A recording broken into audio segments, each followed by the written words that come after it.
Hey friends, welcome back to Queer Women Rising, the podcast where I phone my lesbian friends, talk about the love that we all know we deserve, the peaceful love we deserve, as well as how to dodge the dating drama.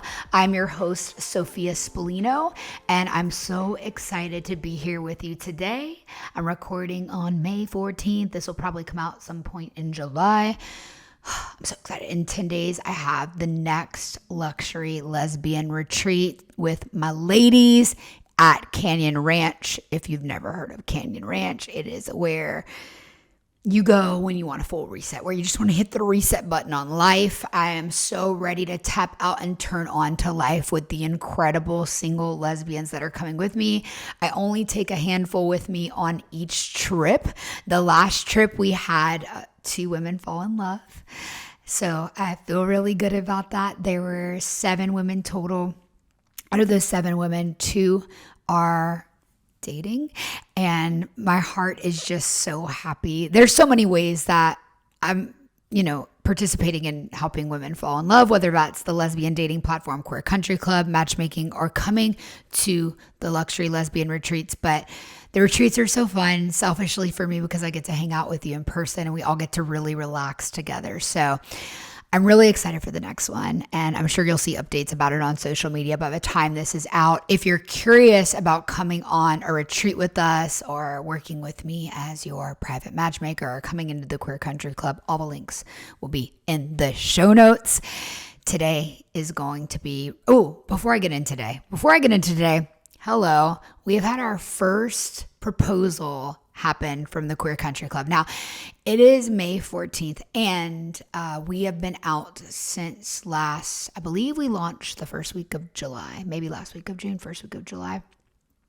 So in less than a year, we've had so many love stories, but to have someone have come to me, I don't know if other people have had their marriage proposals, but for someone to come to me and my team and say, hey, I've actually just proposed, is a privilege, an honor, and I'm so excited to be able to get to do this, work, to get to connect queer women who are really serious about love and have this completion, actually a beginning really, of a love story, of a life story together. That means the most to me. So thank you for sharing. If you're in Queer Country Club and you find love, reach out to me. Let me know. I love to share love stories. A lot of you are more private, so there may be things that you share, and we don't show the photos or anything like that unless you want us to. But I'm very grateful for this work, this life, this fun that I get to have with all of you. And yeah, if you want to have some fun with us on the next retreat, it's not typical LGBTQ rager type of fun. It's champagne lesbian fun. It's very easy luxury at Canyon Ranch. It's Arizona. It's desert vibes. It's beautiful massages, facials, private time with me for your session, plus incredible food, all inclusive, tipless environment, meeting the most incredible women, spending quality time with them, and you never know where it could lead. In fact, the ladies who have fallen in love from the last retreat, I have a good feeling this is it for them. I saw how they were when they were together, and it was different. It was different. It was pure. And that leads me into our conversation today with one of my dear friends, Jaime Messina. She's a lesbian influencer, lesbian coach. She has met someone that is making her think, oh my gosh, this is different. This is beautiful. This is different. So I've invited her on today to share about her relationship. And she is the brilliant mind behind Club Lilies, which is a powerful online community for older lesbians who are coming out late in life, older queer women who are coming out late in life. And she's an inspiration to so many people, so many queer women. So it's a real honor to have her here. She's spoken as a guest expert in the Queer Country Club. She's fascinated with the brain, how the brain works, how we can intentionally change our reality using our mind. And we get into that today about how we can change our personalities, as well as her sharing her love story. Because to be honest, As a lesbian person of the internet, we all hate the word influencer. I know Jamie would like want to choke if I called her an influencer, but me too. Like, as a lesbian person of the internet, as a coach, we feel, you might think we have like a million friends, but at the end of the day, it's it's really finding a few that you can really trust. And I'm honored to call Jamie one of mine. And I do feel that Jamie considers me one of hers.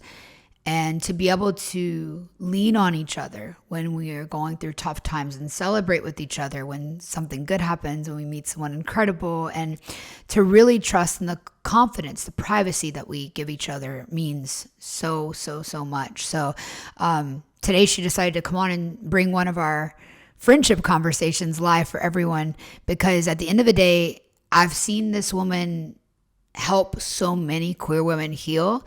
And it makes you wonder, like, what happens when the coach needs to be coached? What happens when the healer is going through their healing? What happens when the woman that people look up to falls in love or meets someone new? How do they feel? How do they maneuver through that?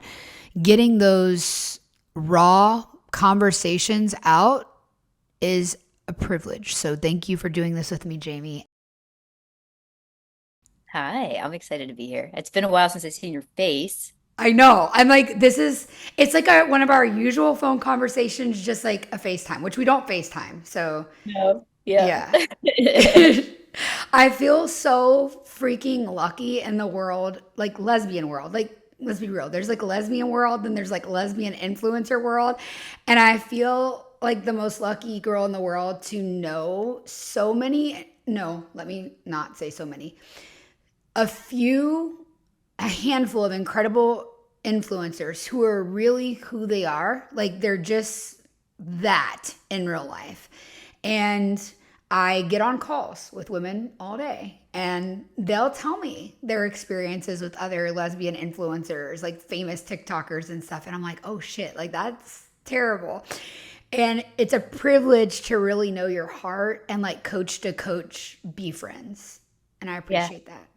I agree. Awesome. Yeah. Yeah, no, I mean, it's rare. Like, we're lucky because the internet gives us more of like a pool. But yeah, Yeah. it's kind of rare to find, uh, I think. It is. It is rare to find. So, okay, I always start by asking because people might not know you. I know if you've listened to this podcast before, you know that Jamie is an incredible lesbian who's founded one of the biggest lesbian clubs in the world, the Late in Life Lesbians, Club Lilies. You know this. But if you haven't listened before, you don't know anything about Jamie. So let's just start with the basics. I put the L in LGBTQ. What letter do you identify with? Oh, for sure. Oh, for sure. And like, how long have you been out? I've been out since I'm 18. I'll be 43 a month from today. Ugh. You don't look 43 at all. I love that. Yeah. What is the skincare secret? Um, I don't know. I honestly, I think it's a belief that I just feel young, you Yeah, know? Yeah, change my cells from the inside out. for Yeah. real. And you live in Florida where obviously it's like a lot of sun all the time. And yeah, you don't, you look so good. So, okay. I always tell people, I'm like, it's actual skincare routine and my girlfriend's sitting on my face. But apparently there's a mindset factor too. Yeah, and you know, if you believe you're young, you're young. Also, I stay out of the sun since I moved here. Like, I don't like go and like lay out or anything, and because that will age you real quick. Yeah, it will. It really will. Okay, what's going on in your love life? I want to know the tea. Like, as a friend, but Yeah. for real, like on the podcast too. Like, whatever you can say, I want you to share. Well, and you've been through it with me. And I you've will been say, through it with me. right. So I am in something new, which feels very different than anything before. I think that like how long do I have for this section? Because You've it's got like as long as you want. it goes so deep. It was like dating was one of the like last things as a mindset and empowerment coach, right? I've been working on myself for like a while and all the different things and all the different triggers. And the one thing that I felt like still needed like some fine tuning and some deep work was around dating and the relationships I was finding myself in and what I was accepting and like different things like that. And it was interesting because like the past months, I think I told you this, I was going to like EMDR and different things around that because it is tied to our past often. Yeah. And I don't know what shifted. Maybe it was the EMDR, but something changed. I did meet somebody who is different than anybody that I've ever met before. Okay, so what does that mean? What does different mean? What are some things you're noticing? Well, even just in the sense of, I think, I'm a nerd. I'm wicked nerdy. I love like talking about things. Like I just geek out all the time. And I think I was trying to fit myself into like a not nerdy mold, and that just doesn't Yeah. work because you don't have the same interests. And I was finding myself dating people that, we couldn't have a conversation. Number one, Mm. like they definitely didn't understand where I was, like um in my process, and I think we were in different places on our processes, and then we just didn't have a lot in common because I like to nerd out over some things and they'd be like talking about, you know what I mean? So in that sense we have some things in common. She's a scientist, which is cool. We like geek out over science and stuff like that. um let's see what else. Well, very emotionally intelligent and Mm. um, embracing communication and vulnerability, which is like Yeah. like that's part of what I do. And oftentimes in the past, I found that can be used against you if you don't meet the right person who's at a point in their life where they're understanding of that and in a communication sense and so I yeah. get that. I get that. Yeah, anytime you end up, at least for me, in a relationship with someone who's gotten to know you, it's so weird dating as like, I don't even want to say like influencer, public figure, whatever it is. Like, I feel there's like dangers that come with it. Like, I'm just gonna be straight up. It feels really challenging for me. And there's a lot of things I want to keep private. I want to go on dates privately until I feel ready to share someone with the world because I've done it wrong, and I'm sure you felt that way too. Have you ever shared relationships publicly? Yeah, once. Okay. The way you said that, yeah. I'm like, let's not go back there. Yeah, because I do. I'm the same way. It's like there's so many different aspects, right? It could change things between you and your partner, but then Yeah. outside forces, people Yes. who necessarily like, I don't know, I've come across people who like want to sabotage other people's Yes. relationships. Yeah. Yeah. Yes, like lesbian triangulation is like it's so deep and dark. It's like, what, dude? Do you guys have like something better to do with your time? Come on, then try to like hurt someone. But yeah, it's rough. But what I've noticed is in a couple relationships, I've had people, like you said, use it against me where they're like, well, you're the one that influences people and all this stuff, then why can't we get it right? Or I'm trying to address something calmly, sensibly, with emotional maturity.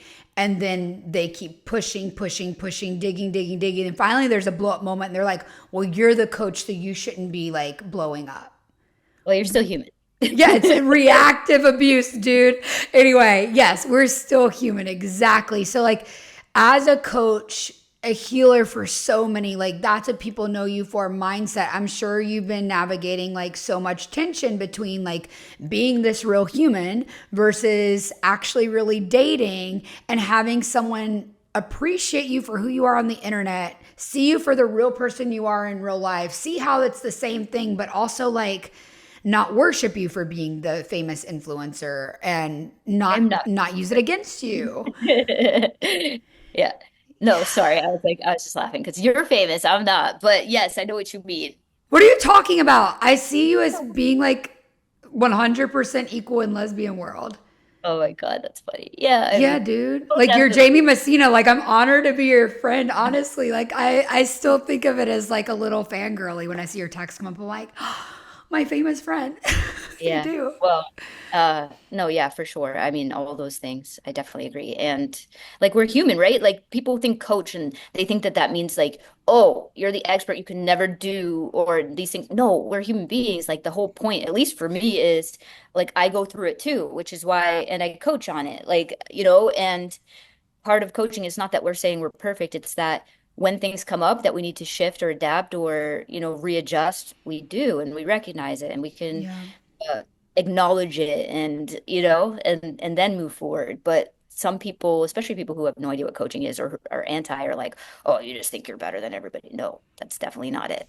No, no. And like honestly, just pointing people back to the truth within themselves is often what my job looks like. So, Yeah. oh my Well, gosh. Okay, so what was it like to meet her? What was the vibe? However, whatever you're comfortable sharing. I will, because like I'm just like smiley about it because I literally thought I was asexual. You Not that that's did? a bad thing if you are, I just wasn't. And then I felt like I was. And then I'm like, maybe it's because I had a hysterectomy. Like I didn't know what was going on. Um, and because I hadn't had that like see someone for the first time and be like, ooh, right? And it kind of happened this time. That's It was amazing. Right? It was interesting because the first time I met her, we were at dog bar. I had my dog with me, and they have this. Well, it wasn't the first time, but the first time I remember meeting her. They have the same name, my dog and her. So I Oh, couldn't miss it. But I remember I just walked up. I was like, "Hey, I've heard a lot about you. It's nice to meet you." And like I'm like, and then I'm like, "That's interesting." Out of everyone I said goodbye to at the table, because she was sitting at the table with us, that was the only but I wasn't like consciously aware of why, but I think I was noticing her. I don't know. And then I started having like these thoughts, like even like I'm like, maybe I should go back to dog bar. Like, I don't know, maybe she'll be there. And then I guess she was thinking the same thing. I don't know, because uh my friends one day were like, hey, come meet us out. It was a Monday. If you know me, I don't go out on a Monday. Like I'm working out, I'm eating right, I'm going by the water. But I was like, oh, maybe she'll be there. So I was like, okay. I like met up with people on a Monday and I was like, hey, and she was. And then ever since then, I think we've been hanging out nonstop. oh, I love that. So she was there. Like you were both feeling pulled to go back. That's Hmm. so sweet. So sweet. What is it like to go through that? Like, okay, I know there's a lot of women watching who are older, who are going through menopause, who are may have gone through what you've gone through. So, what is it like to feel like, "Oh, I do feel these feelings. I do have a sense of attraction. I do have a sexual urge again." Like, what can you say to someone listening who's going through that rough patch right now? Because it's pretty common. I date older women. Well, and like I wasn't sure because I don't think it was the hysterectomy, by the way, because I still have like my ovaries and everything. I'm not in the menopause stage yet, or like even the pre. I just got, but it's something just wasn't clicking for me, and I really Mm. kind of had to like accepted that. I'm like, if that's what it is, it is. Like I'm gonna focus on me. And the ironic part is, and you'll have to remind me of your question in a minute, but I just remembered something. Um, like a couple weeks before, I'm like, I'm just gonna work on me. I'm gonna work on this thing with my therapist. And I wasn't interested in like actively finding somebody to date. She had told me that she was over dating. She had, canceled all of her apps and everything like that because was just like, I'm just gonna hang out with my friends. And then like a week later we met. So Wow. I feel like it's like when you let go of the resistance, that's when things flow to you. Like you have to still want it, but like you have to just let it go. yeah. And as for like realizing that, that wasn't the case for me, that like it wasn't like the end, like that was good for me because I don't know. I'm just like, wow, okay. I thought maybe that, I don't know. And I will say this, you know, I don't know what it is. I think maybe, and I don't want to say the right person. It's very new right now, but Yeah. definitely feels different. And like, she was like, I thought you said you weren't like touchy or like physical touch in public. And I don't know what it is about this girl, but like, I'm constantly just my touch, like, I don't know, something, Yeah, there's because just it's not, like she's mine. You want it like it's not your like hands on her. anything. Yeah. I love that. I love that. I feel like there's people who come into our lives and things that we didn't even, they bring out parts of us that we didn't even know existed or could exist again because maybe we felt like some passionate love in the past and then we think, I'm never going to feel like that again. I'm never going to look at someone like that again. For me, it was like, I'm never going to want to like breathe in someone's breath, like literally sit there and just like breathe your breath in my face. And I know that it's out there. Like, I know that that's out there. I have felt it again after being in love before. So, you can, if you're feeling stuck, if you're feeling like, Jamie, I must be asexual, which again, nothing wrong with being asexual. But if you're not, and you're just in this slump, then there is a way out. There is the light. And you got to meet someone you're genuinely aligned with and attracted to. So, yeah. Yeah. So was it like mental alignment first, or was it like physical attraction first? Both. Yeah. Yeah, both. I love it. Yeah, What actually, I was the remember first? that Monday I went to the out when I should have. She had went off to the side, and I went with, and she started telling me about like she played. What did she play? She played, I think, the violin and the piano, and then she's a scientist. I was like, oh, okay. Like she's not like any person I've met at a bar before, and we were at a bar, so it's not, you know what I mean? I was That's like, amazing. okay, like so. First, I think the physical attraction, because I didn't know all of that about her, but then that always piques my interest because those are things that I'm interested in, music and science and things like that. Yeah. Do you play music too? I play the guitar. I used to play the saxophone. I love it. Gosh, I wonder if you guys are gonna like start a band. Does she still play, or is this something she did as a kid? I think she could still play. Like I think she was in a band recently. Wow. Yeah. Well, it sounds like you've met someone who's really different than what you've had before. What is the different feeling where you're like, okay, this feels different? What does that feel like? Um, I think in the past I was trying to like fit square pegs into round holes. You know, this is just like a fit. Whether that's, long term or whatever, I don't know the future, but I do know that we are very compatible in the sense. And anyone in the past, I'm not saying anything negative either. I was constantly going for people that I wasn't compatible with, and even after we figured out we weren't compatible, I was still trying to make the compatibility happen.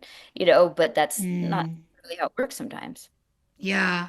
What would you say was the most like unhealthy relationship that you've ever had? And like give people a glimpse into that, whatever you're comfortable sharing. Cause I think it's important for people to see like you're never too damaged. Like we've all had these like incredibly toxic, no matter who you are. Yeah, I mean, and I'm not talking about one person. Like, there's been several. Like, I was kind of putting myself in the same situations where, they didn't understand me at all. So, me being my genuine self, they would take in a totally different way and then be upset at me because they weren't understanding what I was meaning or what I was feeling or what I was saying. And then it would end up being like a really toxic cycle and then bringing parts of me out that aren't myself at all. Yeah. So I dealt in the past just not I can't say except for one that I ever felt like the other person was as interested and as invested in the situation as I was. And I knew that I kept like being pulled into those same situations because of something happening in my subconscious that I really wanted to work out. Yeah. Like you were just like okay with giving more to someone than they were giving to you. Yeah, because I think also like the way I grew up and what I learned on how we give and receive love was like I love to like I love to serve people, like that's part of my love language is like acts of service and Yeah. all the things and like taking care of somebody else. That makes me feel good. And like whether they do reciprocate or not, but sometimes if you aren't aware, other people can definitely take advantage of that. You know what I mean? Yes. Absolutely. Absolutely. There's been many times where, especially when I first started dating women, I can think of three times where I was very aware that I was giving significantly more emotion, like thinking about a future, really going further than someone was willing to give to me. And if at a certain point, like someone, you're in a relationship for a while, or even some point in the beginning where they're not even future pacing to officially make it a relationship, right? Like there's a certain amount of future pacing that needs to be done. I'm not talking about plan your whole life from day one, but just next step pacing. And when you're not getting that from someone, like being able to say, I love myself so much. I have so much more self worth. I can just pull back and not pull back to punish someone, but pull back because I'm not interested in giving more than I receive. I'm not interested. It's not about like giving tangible things. I mean, just that energy to somebody. Right. Yeah, no, I mean, and you have to be aware of that and then also, yes, do that thing and also not fall for somebody's potential, and that's not anything against them, Yes. but or try to make someone in the okay, I have another example. In the past, I might date someone to be like, oh, maybe they don't eat as healthy as me, and maybe that was like a real priority for me. And I'll think, oh, well, how could they not start to eat healthier around me, right? Now I'm in a place where like as is, like I'm Yeah. here regardless. I don't need anything to change, you know? Yeah. It's good. It's a good feeling to be like, oh, this is just a match. This just aligns. So good. I have to plug in Queer Country Club. We have the AI matchmaker, and it's so important to find someone who it's just not like, oh, yeah, I think she's hot, but actually look at your preferences and don't even entertain the people that aren't hitting certain things on your preferences. Yes, we understand there are compromises to be made, but if something is a real deal breaker for you, standing by that and like not even wasting your time communicating with somebody who isn't meeting the mark. So, yeah, so important. That's Sapphic Sophie. I love our little AI girly in there. Okay, I want to know your journey from where you started to how you got into being a leader and being the go to coach for lesbians who are coming out late in life, and how that's now evolved into you having this cool TV show with your client. Like there's so much there. So how did you go from coming out at 18 being confident but getting into this network with these women who are coming out late? Well, I wasn't confident when I came out at 18, that's for sure. I was the opposite of. I basically had to, from 18 to 27, I was loving alcohol, drugs, anything that could take the edge off for me because I couldn't even speak to people in public. I was super shy, low self-esteem, like, but always had this like underlying sense of leadership. So like I was the president of my class in high school in my sophomore year or something. Like even though I Yeah. was shy and not super confident, I did have those aspects. They were there. I just couldn't necessarily utilize them to the best.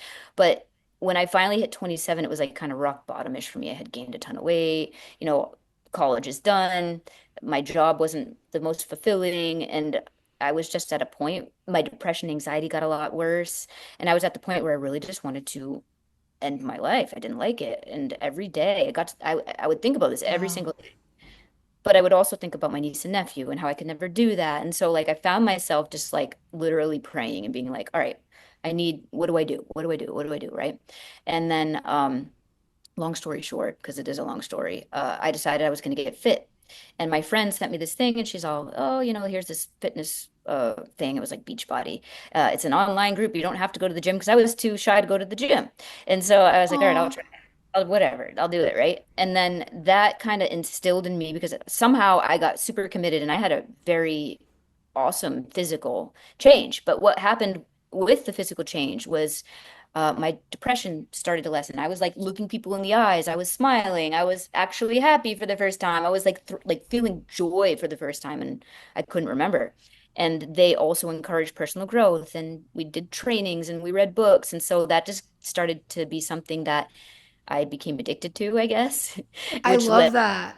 Like, yeah. but wait, do you feel like I'm just thinking for somebody who's going through that, like that deep depression where they're like, I would end everything except for this like thing that I want to live for. It sounds like you found something, like just one thing that you could get obsessed with, focused on, and it was a healthy thing, like just one healthy habit. And then that like trickled into so many. Yeah, it's not, yeah, and it's not like it's like, oh, this one thing, but I just happened to stumble upon this one thing being like the Beachbody group that had all of these things, like nutrition, right? Eating right and not eating junk and drinking a shit ton of alcohol obviously is going to make your brain feel better, your body feel better. Yeah. Putting in your body. I was drinking way more water, so I wasn't walking around dehydrated, and that affects your brain as well. I was moving my body, your endorphins are going. I was starting to lose weight and feel better physically about myself, in addition to being surrounded by other people who were positive and supportive instead of talking shit all the time. And we read books about personal growth and the compound effect and how small, consistent action over time leads to results. So all of these things together, what I was fueling my mind and my body with, and then surrounding the people I was surrounding myself with, because I was so focused, by the way, the whole goal when I first started was I wanted to look good for a girl that I was going to Yeah. see. Nothing to do with, because I didn't know that those things could change the way you feel inside. I didn't even know that that would be part of it. I thought my personality was how my personality is going to be forever. I thought I was always going to be the wallflower, the one people could see right, like look right over, right past, not even notice you. And like, but it just so happened that these things came along with that. And very quickly, I forgot about the girl and I started focusing because it felt good. I felt like a whole different person. I felt like I had a whole new life, but I still wasn't ready to coach or anything like that until. Did I ever tell you this? I think I told you this last time. I was working with at this place. It was called Margaritas, and all the kids. We were in our 20s. We all served there. It was fun, and everyone would hang out after and everything after our shifts. And there was this one bartender who I thought was like super popular. She seemed happy. I didn't think anything of it. And she kept. I would come in and she'd be like, "Oh, you look fitter or skinnier," and I'd be like, "Yeah, I've lost 2 pounds. I lost this many inches," because I was just focused on the physical of this thing, right? I didn't really put two and two together yet, the mind um, and then one day I had learned that, and I started coaching, fitness coaching, and then I had learned that she had committed suicide, and I was like, of all the things I was doing, because I started fitness coaching, I started posting about it online, but I was only always talking about the physical. And I started thinking about the real things that it changed for me, which was being able to talk to strangers, looking up and smiling, actually feeling joy for the first time. And I was like, this person had asked me about my physical transformation. What if I had been, because she saw me posting about it, what if I had posted about the other thing and she had asked about that? And I didn't like blame myself for it, but I decided in that moment, like, I'm going to start coaching beyond just physical, and I'm going to start talking about, the brain and all the different things that come along with that. And because I didn't believe, like just a year before that, that it was possible to change the way that I felt. I was just wanting a fitter body. And the fact was I got a whole new life. I got a whole new feeling within, and everything changed because of that. Wow. That is impactful. Holy moly. To not blame yourself for something like that, obviously, but to look at it as this turning point of, if I shared this thing, I could maybe inspire someone else to make a different choice in the future. Okay, real quick, I need to tell you about Wisp, an online healthcare service that is for the girls, gays, theys, and me. In fact, for 3 years, they have been a part of my daily regimen. I know many of you listening long to create beautiful, women-loving women relationships. And that, my dears, begins with excellent kitty care. Like, no offense, I don't know about you, but I personally don't want to be at a kitty cat cafe, if you know what I mean, that doesn't provide the freshest dessert for me to lick. So do unto others as you'd have them do unto you, and keep your kitty cat cafe fresh. With Wisp, everything from the consult to receiving meds is done from the comfort of your phone, and the company is proud of being inclusive, cost-effective, and accessible for everyone. Wisp believes that you know your body better than anyone else, which means no more urgent care visits for issues such as UTIs, yeast infections, or STI treatment. You can save so much time not going to in-person appointments or waiting in line at pharmacies. The free shipping will save you so much time. Or same-day pharmacy pickup can have you feeling better faster. Before Wisp, I was prone to getting BV, but my kitty pH balance stays perfect. Chef's kiss now that I am on a consistent probiotic regimen. Ladies, this is so important. Personally, I subscribe monthly to Wisp probiotics, Sexy Time Lube, and OMG cream. It's like female Viagra. I also get D-mannose and boric acid vaginal suppositories as needed, so I'm prepared if something starts to fill off down there. Also, if you're about to meet a new partner from my lesbian dating platform, you definitely want to be tested before sleeping with someone new. You can order discreet online testing from your bed before you jump into bed. Go to the link in the show notes to learn more or go to hellowisp.com and use my code SOPHIA for 15% off. That's code SOPHIA, SOPHIA, for 15% off all your kitty needs. You're welcome. Okay, back to the show. Yeah. It's And that, huge. led to, then I shifted from body, like physical fitness, to the mind, and started learning more about that and learning about the neural pathways. Because I'm like, well, what is this? Because I didn't know that your brain could change and shift. And I started geeking out, because I am a geek at heart, like about, neuroscience and neuropsychology and all these things. So, which led me down this path of wanting to become a coach beyond fitness. And then it just so happened that people would find me on TikTok and stuff. And because of the way that I looked like a lesbian. I talked to lesbians. Sorry, my dog's here. That's Um, okay. uh, they lesbians would hire me because they probably felt comfortable. And then what I had found was, wow, my last six clients all had the same issue. They were coming out later in life and didn't know where to meet people, and they were asking me for resources, and I didn't have any, so I didn't know. So I was like, let me just make this Facebook group and see what happens and make a TikTok about it, right? So then I did, and then all these people overnight joined, like thousands of people, which So ultimately wild. like propelled me into this Club Lilies, and like later in life lesbian coach, but I'm not actually that. I don't coach people on coming out later in life. They might think that that's why they want to hire me, but when it comes down to it, it's not about that at all. It's about what we all deal with, which is limiting beliefs and disempowering thoughts, and having, being able to get clear on the things that you want, and then learning how to know what steps to take to get there. And, whether it be to leave a marriage or find a partner, it's all across the board. And it just so happened that, the late in life lesbians found me because, I don't know, maybe because TikTok, but Yeah, I love how it all turned out so good. But you said something interesting and I can't help but ask, can you really change your personality? If so, how? yeah.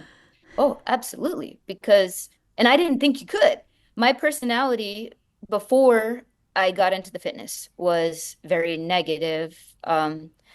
I did always have like exciting, like entrepreneurial, like ideas, but I was very negative about myself, about life. I could never take a personality. I was always like, wah, wah. I was like, the only thing I had going for me or that I was proud of was, how many beers I could pound, or like, like it wasn't, anything close to who or how I am right now. Nobody would Wow. come to me and think, "Oh, Jamie's the positive one," or "Jamie is the healthy one," or never.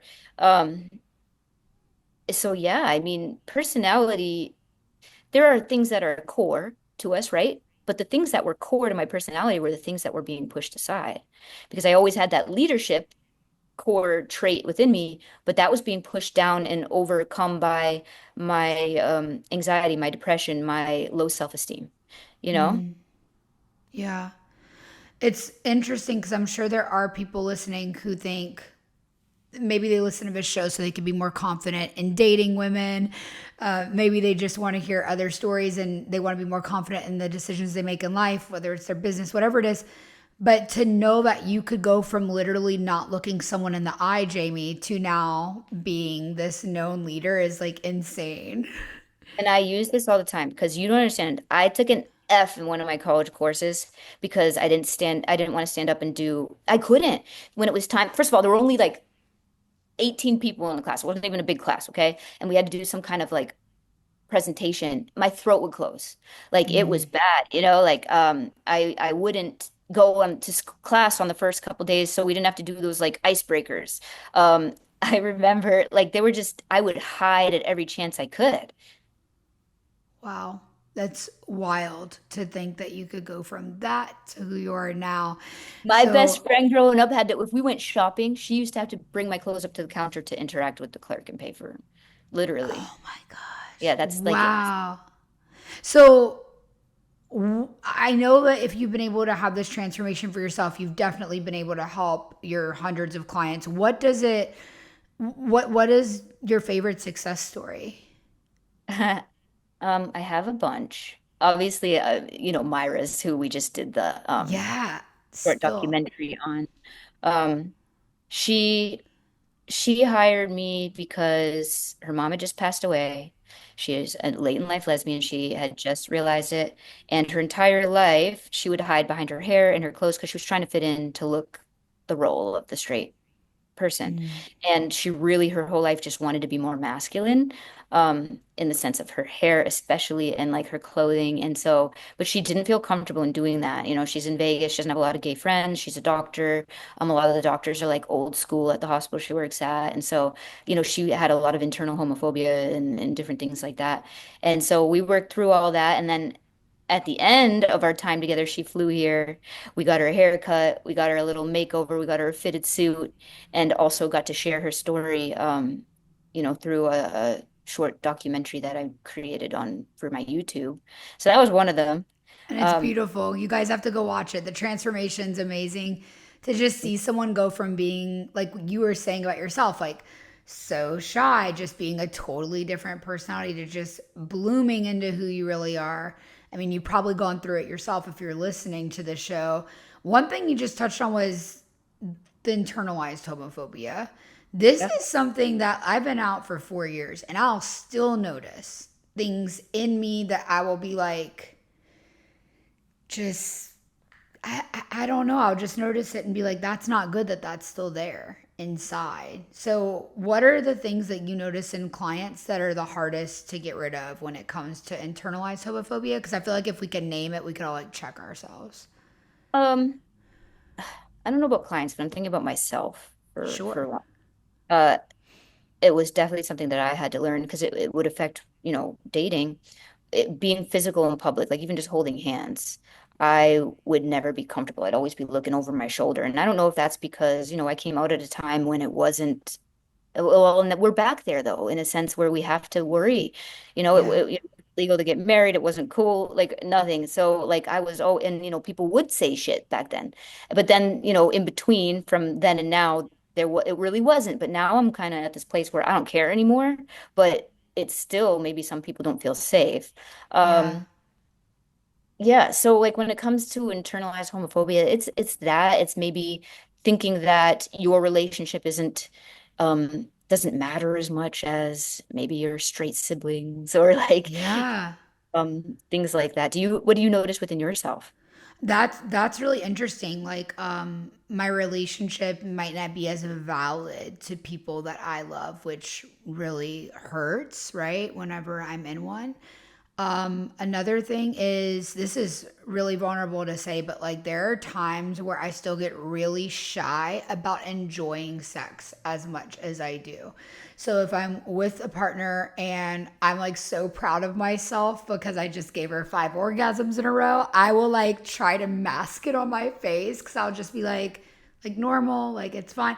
Because I've noticed there have been women who are like, there's been women that I've been with who were bi curious, right? And they're just like, oh gosh, like how do you not go mouthwash after that? And then I'm like, okay, y'all were just here for one isolated sexual experience. Like you're not truly bisexual. You're not truly here for like to be with a woman because I'm not interested in going mouthwash after I go down on you. Like Yeah. those kind of things like really bother me. And so I felt I after that happened, it kind of stuck with me to where even now in my relationships with women who are so sure that they're attracted to women, want to be with women, very confident in their sexuality, I still don't want to come across as like being too, I don't know, obsessed with the female body. And then I catch myself and I'm like, no, I love, like, I get to love this. I worked so hard to come out. I worked so hard to be here. So that's something that I've noticed in my last couple relationships where I would have those thoughts coming up and then I would like push it aside and be like, just because someone else wasn't comfortable in their sexuality and let that internalized homophobia come up literally in bed, like, I'm not going to let that affect my relationships. Yeah, and I'm sure it probably looks different for everybody because even like, you know, homophobia looks different for everybody, you know? Yeah, it does. It really does. I don't know. I think it comes up in different ways. It comes up obviously like in that like super sexualized way with your partner privately, but then it also comes up in non-sexual ways. Like I went to Disney with a girl that I've been dating, and she like didn't want to kiss because there were kids around, and I was like, I'm sorry, that's not going to work for me because there's nothing wrong with it. And I talked to her about it, and she was like, okay, I get it. But it's an internalized homophobia of being like, we have to be respectful, and then checking yourself, what is disrespectful about this? Right? Right. Like literally nothing. And I'm sure you felt that way in the past when you're saying you felt that fear of PDA. So there's no judgment towards her, especially once I talked about it. She immediately turned it around. She was like, you're so right. But just checking, it's interesting because I only date women 50 plus, you're in your 40s. I would like to think this shit goes away, but apparently it doesn't because you and her are two of the most confident women I know, wise women. And if it still comes up, it just goes to show you how much we're like one person pushing against a wave of what society is putting up against us and what is getting all over again worse right now. Yeah, and I mean, for me, it doesn't necessarily it did get better, but obviously the current political environment, a lot of people don't feel safe. So I don't know if it's the same thing as internalized homophobia per se. Um, Right. One thing Different. I do remember about myself is feeling like I needed to change everyone's opinion. So I came in looking feminine and wasn't super whatever because I needed them to like me first before I told them I was gay, because then maybe I could bridge the gap. And that's like, it's not a good way to live. You know what I mean? You No. get to be yourself. You have the weight of everything on you. And it's like, fuck them. Who cares if they don't like you? Right? No, 100%. It doesn't matter at all.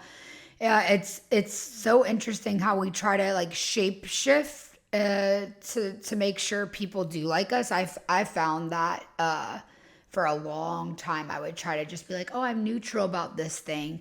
And there's been things lately where I'm like, "No, I'm not neutral anymore." And I'm not afraid to say it because I'm not going to sit here and listen to you say this bullshit about someone in our community, specifically trans people. Like I'm like, no, I'm not. Don't tolerate it. Like if you think that, don't be around me. But yeah, it's interesting. So yeah, it's internalized homophobia.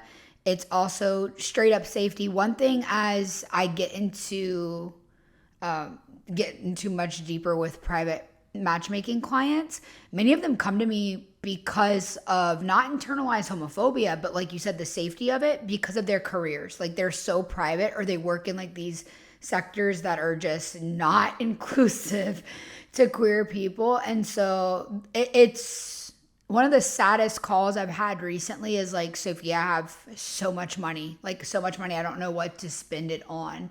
I have no kids. I have two houses, all these things, but I like, I haven't been able to find love. I don't have time and I don't have the ability to be out. Like, Yeah. And I would maybe even say that it might go deeper than that. yeah, There's probably some things in your subconscious that are yeah, stopping you. for sure, for sure. There's so much, so many layers, but it's just yeah. I guess I haven't really talked about that yet. The safety thing is like a real For sure. thing. Yeah. I hate that we're even talking about that. It's kind of weird. It's 2025. I know. And like, the things that when my clients are nervous about that, because they do talk about it, what I'll say to them is like, hey, listen, the reason why I'm not like freaking out is because I've been here before. When I was 18 and George Bush, Jr. was president or whatever, like things weren't great for us and Yeah. people did not protect us in any way, shape, or form. And, we went through it and like I had just as great of a time then as I am now. Mm, I was more involved in like the activist part back then. yeah. Um, but it just I we'll get through it, and I think it might be rough for a minute, but we're definitely gonna move forward. Like we're gonna get through it. We will. We have to. It's the only option. There's no plan B. Okay, so what are you working on now that's exciting you? I know that you've done this incredible documentary of your client, and everyone's got to go watch it. Everyone's got to see the transformation and see just the way that you truly care about your clients. It's really beautiful. I know there's a lot of coaches to choose from in the world. I know there's a lot of lesbian influencers out there, but when you see Jaime, or if you've been lucky enough like me to like really hang out with you in person, what you see is what you get. You're just so sweet and so real. Thank And you. yeah, what is it? What is the thing that you're excited about now? So I would say, right, I was really excited about the documentary. I want to do more things like that with clients. I'm always excited about different group coaching things that I have coming up. But yeah, I'm excited to do more of what I did with Myra. It's and also get more into making videos on my own, like learning, taking classes around that and stuff, around making videos and being more. Because here's the thing, I'm a coach. I love coaching. It feels like my purpose here on earth. Yeah. I also love to create, and for a minute there, I kind of lost that part, and it was just like mundane or just going through the Mm. motions. And I want to, and maybe I've lost. Growing with the technology a little. So like I want to take more classes to be updated on that so I can pair those two things together more. Ah, like tell more stories. Because I love storytelling because that's what, emotion, not only, so it geeks me out because stories are so powerful, right? Like even in sales, they'll be like facts tell, stories sell. But also when it comes to changing your brain, like if you're trying to change your neural pathways or something like that, if you think a thought and feel an emotion at the same time, it's way more powerful than if you just think the thought. Like the feeling that you Yeah, feel like, and so you can literally change lives just by sharing a story. Getting 100%. this emotion. Yeah.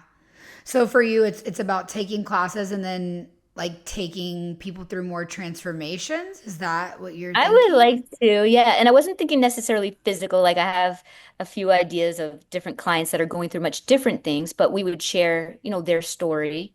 Myra shared her coming out story because it was traumatic. But we would share theirs and where but then do something different. Like I want to give you an example, but I don't want anyone to steal it. I don't think they will anyway. Like I have this one client who is a mask for mask. And it's very hard for her to find somebody to date. So maybe we bring her in, she shares her story. We could, go through a couple things, maybe again, clean up her style a little, but then, send her on a date, find another mask to have her go on a date with and like see how that is, or, different things that come up for people. I love it. I love that you're giving the lesbian makeovers because you know me, I'm like, someone needs to teach the lesbians about skincare and like Well, I doing don't this.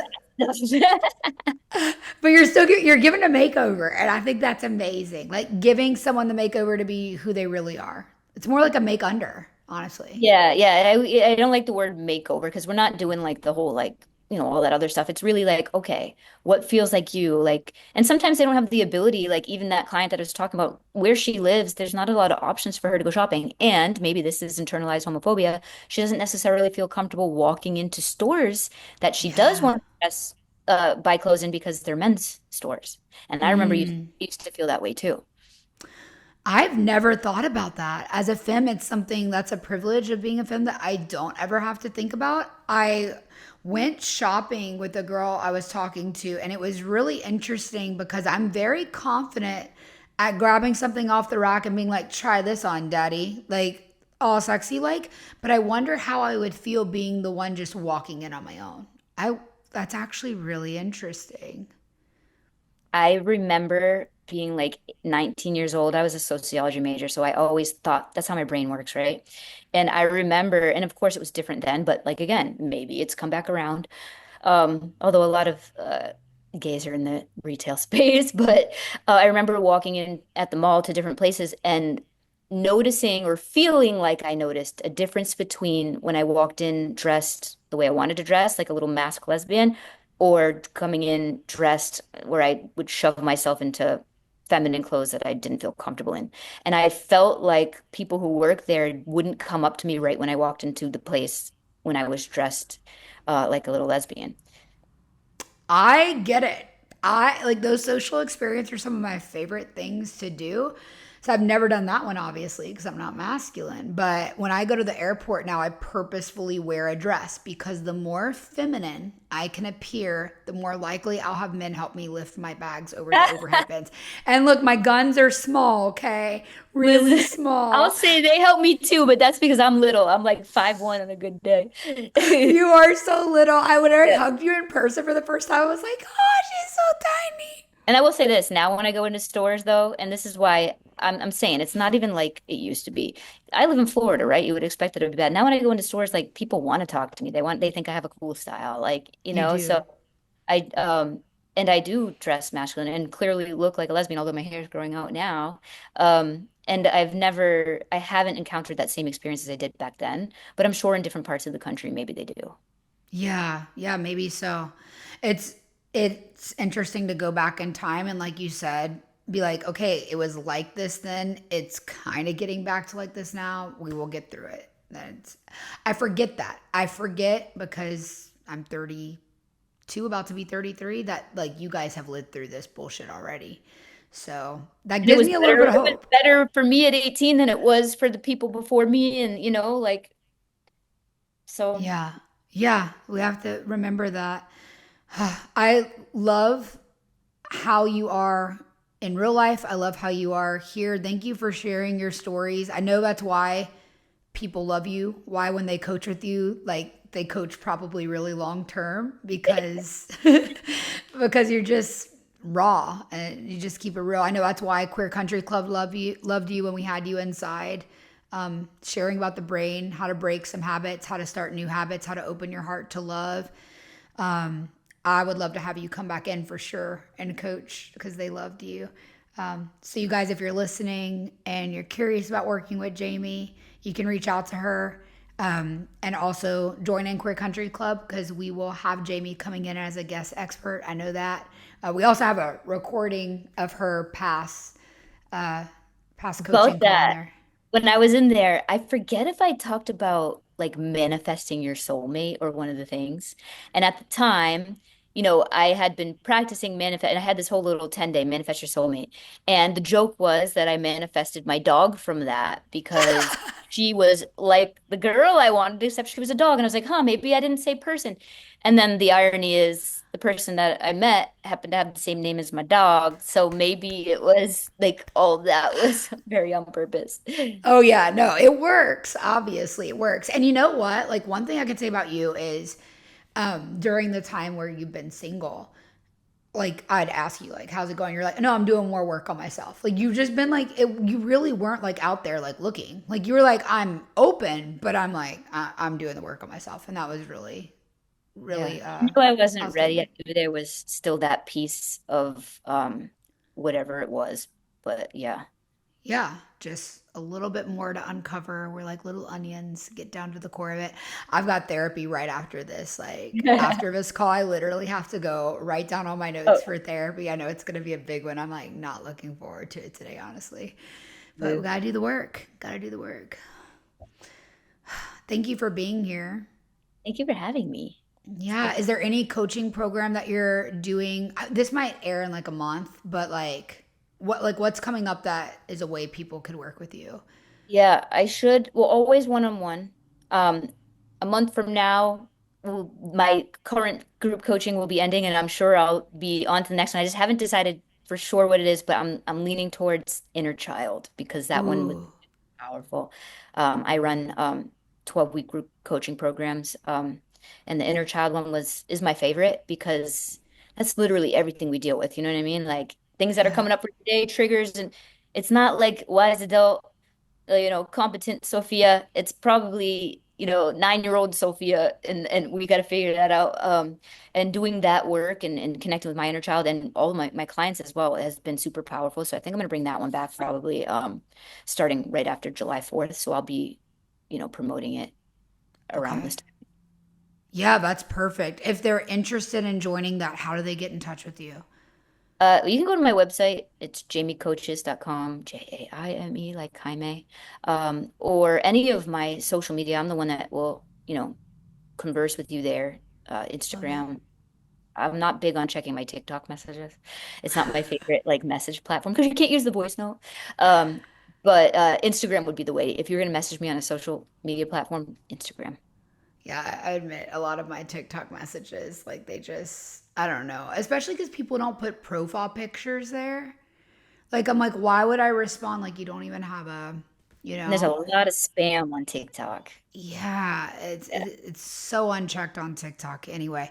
Okay, cool. Well, I'm gonna put all your information in the bottom of the show notes. You guys will love Jamie. I've had so many people come to me because of you, and share how much they love you and how much their life has changed. When I was doing business coaching, I've had someone come who came through your programs who like got their self confidence by going through your program to even come to me to talk about what they wanted to grow in their life, but they needed that baseline first. And it's so important. I know so many women in our community, like you said, you think you're coming for coaching for one thing, but you're actually needing another thing. And if you need to start at the baseline, you need to rewire your thoughts. You need to even be able to believe that love is possible for you, right? Like you're listening to this because I know you want that in your life. You know, that's what I do. But if you just know, like in your core, like I need to prepare to even be able to fathom that reality for myself, I highly recommend working with Jamie, any of her programs. She's an incredible friend to me. And if anyone wants to come into QCC, Jamie also has a really good affiliate code that will get you a Ah, discount, like a massive discount. I'll put it in here pretty much. As you know, if you've listened to the podcast before, getting into Queer Country Club is a $47 upfront investment as an initiation fee. And from there, you can choose to stay with us at 17 a month or 97 for the year. But when you come through Jaime Messina's link, you'll be able to just waive yourself of that $47 initiation fee and join the club. So definitely a great benefit. So if you've been on the fence about joining, you want to completely skip the initiation fee, go to the link in the show notes and use Jamie's link to join. And if you don't know what Queer Country Club is, it's my lesbian dating platform for monogamous women ready to go all in. Go all in and find their forever partner. So use yeah, Jamie's code. and you know what? I love what you're doing with that just because, in the past, dating apps, I never was part of a platform till yours, just turned me off because I think it's really hard to really know somebody on there. And a lot of people, I think, just wind up there when they're heartbroken, right? They're Yeah. not necessarily ready to be dating. So if you're in a place where you're ready and conscious, like what you're doing, you know the other people are as well. And so it takes a lot of the bullshit out of it. Yes, yes. And scammers because there's that paywall. Like you can't just get on an app and like be have a fake account. Like there's so many of them out there. And what people don't know about my industry, there's so much. The dating industry is very complex. But a lot of people, this is common practice in dating app world to have fake accounts with like beautiful people. It's horrible. And they just pump up their platform with those fake accounts to make it look like there's more people, more beautiful people. Like what you see in Queer Country Club is real because we don't let people do filters. If we notice anything like that, we will ask you to remove the picture, replace the picture. We're very serious. It's highly moderated, and like you said, it's more of a conscious crowd because of the way that I share. You gotta identify as being ready for that monogamous partnership. So come on in, join us, see what it's all about. Thank you for being here, Jamie, and have an Back. amazing day. And I wish you the best in your new relationship that feels different. Thank you.